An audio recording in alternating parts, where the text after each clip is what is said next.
BJP ওই সংখ্যালঘু ভোটে থাবা বসাবে সেটা অনেকটা নির্ভর করছে, যে কারণে বিধায়ক হুমায়ুন কবির কিন্তু রেজিনগর নিয়ে নিজে আশাবাদী। মুর্শিদাবাদের রেজিনগর থেকে স্বপন কারিকর, মুর্শিদাবাদ থেকে। আরেকটা ছোট কেটে নাও। এবার একটা ছোট মসজিদ।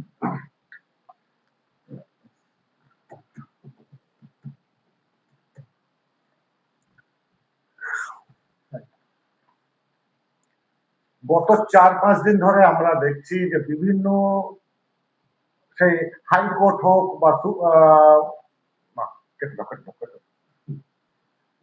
বলা যাবে না কখনো, গত 4-5 দিন ধরে আমরা লক্ষ্য করাচ্ছি যে বিভিন্ন জন, সে রাজনৈতিক ব্যক্তিত্ব হোক বা আইনজীবী হোক, তারা বিভিন্ন রকম বক্তৃতা দিচ্ছে।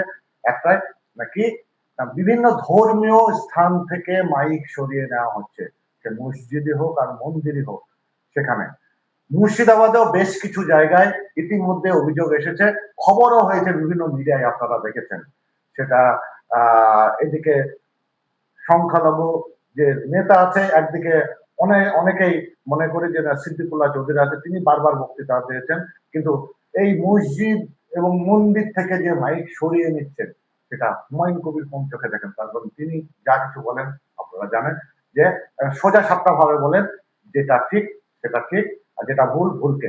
কিন্তু মুর্শিদাবাদের সংখ্যালঘু, শুধু মুর্শিদাবাদে বলবো না, পশ্চিমবঙ্গের সংখ্যালঘু নেতা হিসাবে এখন বিধায়ক হুমায়ুন কবির কিন্তু একটা গুরুত্বপূর্ণ জায়গা দখল করে আছেন। তিনি কোন জায়গায় দেখছেন, কিভাবে দেখছেন, আসুন শুনবো কিভাবে দেখছেন এই বিষয়টা। দেখুন, ভারতবর্ষের গণতান্ত্রিক দেশ, সেই গণতান্ত্রিক দেশের যে সংবিধান, সেই সংবিধানে সর্বোচ্চ ন্যায়ালয় বা সুপ্রিম কোর্ট বা যারা শাসক দল, সেই শাসক দলের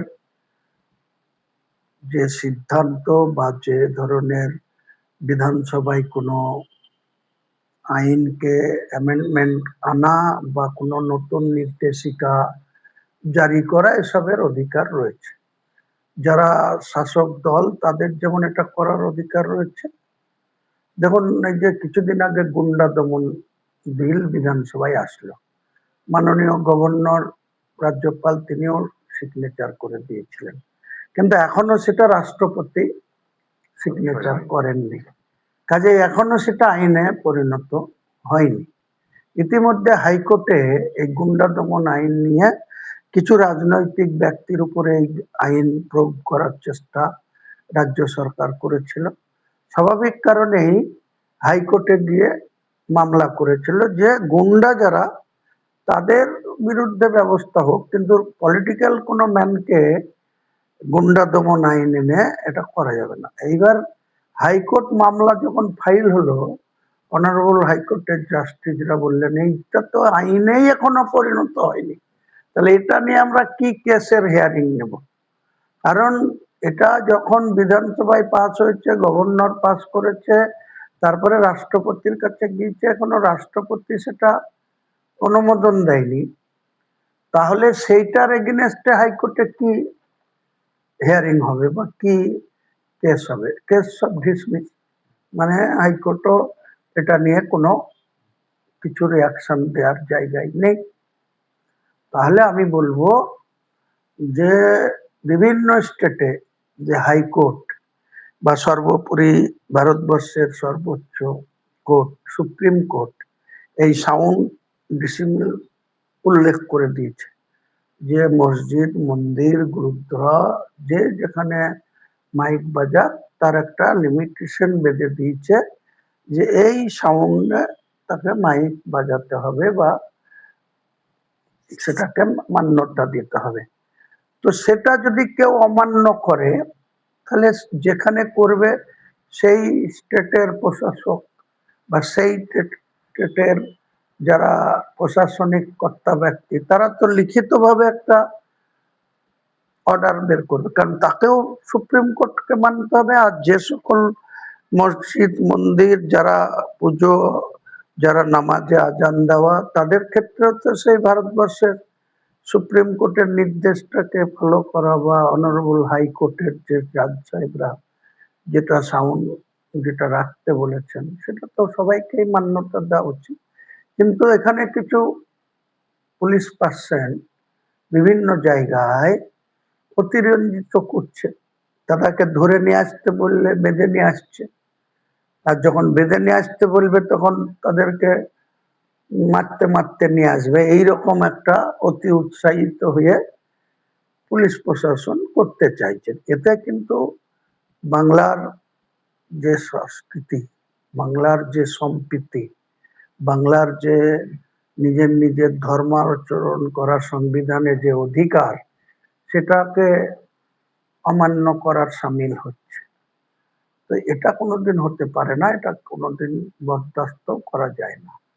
তাই আমরা আমাদের রেজিনগর বা মুর্শিদাবাদের, গতকালকেও আমি নওদা থেকে বলেছি বিভিন্ন পেস্টে, আজও আপনাকে বলছি যে আমরা সরকারকেও মান্যতা দেব, সুপ্রিম কোর্টকেও মান্যতা দেব, এবং সরকারের যে সমস্ত উচ্চ পদে আধিকারিক আছে তারা যদি কোনো লিখিত নির্দেশ দেয় তাহলে প্রত্যেকটা মানুষই মেনে নেবে। আর সেটা যদি মসজিদের সাউন্ডের জন্য মাইক নামাতে হয়, তাহলে কদিন পরে পুজো আসছে, 10 দিন মহলা, পুজোর 10 দিন আগে থেকে মহালয়া শুরু হবে। ভোরবেলা থেকে প্রত্যেকটা জায়গায় মহালয়ার আড়ম্বনার সহিত মহালয়া হয়, তারপরে কদিন ধরে পুজো হয়, তার বিসর্জন হয়। সেখানে কি সাউন্ড বাজে না? ঢোল ঢাক মাইক সবকিছু তো বাজে। তাহলে সাংবিধানিক ভাবে বা কোনো সরকার যদি কোনো নির্দেশিকা জারি করে শুধু মুসলমানদের ওই মসজিদের আজানের জন্যই করবে, আর বাকি সব সংবিধানে ছাড় দিয়েছে, ছাড় পাবে? এসব নিয়ে বেশি অপপ্রচার, মিথ্যাচার এবং এক কথায় কুৎসা এসব রটানো হচ্ছে। এগুলা মোটেই ঠিক হচ্ছে না। প্রত্যেকটা ধর্মের নিজের নিজের অনুশাসন মেনে, তাদের ধর্মীয় আচার বিধি মেনে সকলকেই চলা উচিত। আর সরকারের নির্দেশ সবাইকেই মান্যতা দেওয়া উচিত বলে আমি মনে করি। হ্যাঁ, এই কয়েকদিন ধরে এটা হচ্ছে। মুর্শিদাবাদেও বেশ কয়েকজন সংগঠন, বিশেষ ইমাম সংগঠনের যে দুটি যে ভাগ আছে, তারাও বিভিন্ন ভাবে বলছিলেন আমাদের মিডিয়াকে যে পুলিশ গিয়ে জবরদস্তি নাকি সেখান থেকে মাইক নামিয়ে নিচ্ছে। এটা যেটা হাইকোর্টে যেটা আইন, মুখ্যমন্ত্রী শুভেন্দু অধিকারী 2-3 দিন আগেই যেটা বললেন যে হাইকোর্টে এটা আইন যেটা হয়েছে সেটা বামফ্রন্টের আমলে, তারপর সেটা তৃণমূল আমলেও সেটা কোনো মতে সেটাকে অমান্য করা হয়নি বা সেটা মান্যতা দেওয়া হয়নি। কিন্তু এই বিজেপি সরকার শুধুমাত্র সেই আইনটাকে মানে ব্যবহার করছে, যেটা আইনে আছে সেটা। এটা নিয়ে আপনি কি বলবেন যে হাইকোর্টের, উনি বলছেন হাইকোর্টে এইটা আইনটা হয়ে আছে, সেটা আরে হাইকোর্টে একটা লিমিটেশন বলে দিয়েছে, সাউন্ড সিস্টেম বাজাতে নিষেধ করেননি, বা সাউন্ড সিস্টেম ইউজ করা যাবে না এটা বলেননি। অনারেবল হাইকোর্ট যেটা বলেছেন, সুপ্রিম কোর্টের একটা গাইডলাইন বা তাদের নির্দেশটাকে ফলো করে অনারেবল হাইকোর্ট সেটা বলেছেন। তা সেটা তো কেউ অমান্য করা কারোরই উচিত না। কিন্তু সেটার জন্য তো হাইকোর্ট বলে দেয়নি যে শুধু মাইকের কোনো চোং ব্যবহার করা যাবে না, বা কোনো আজানে ব্যবহার করা যাবে না, বা পুজোতে মন্দিরে বাজানো যাবে না, এটা তো বলেননি। কাজেই বললাম তো, এই সব নিয়ে মানুষকে বিভ্রান্ত করা, রাজনৈতিক ফয়দা লোটা, ক্ষমতা দেখানোর একটা অহমিকা, এসব চলছে। এসব বেশি দিন চলবে না, একটু সময় অপেক্ষা করুন, দেখবেন সবকিছুই ধীরে ধীরে নর্মাল হবে বলে আমি মনে করি।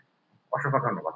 শেষ কথা বলবো না, বললে কোনো মানুষ বলবে সেটা মুসলমানদের হয়ে বলছে, শেষে আমি যদি বলি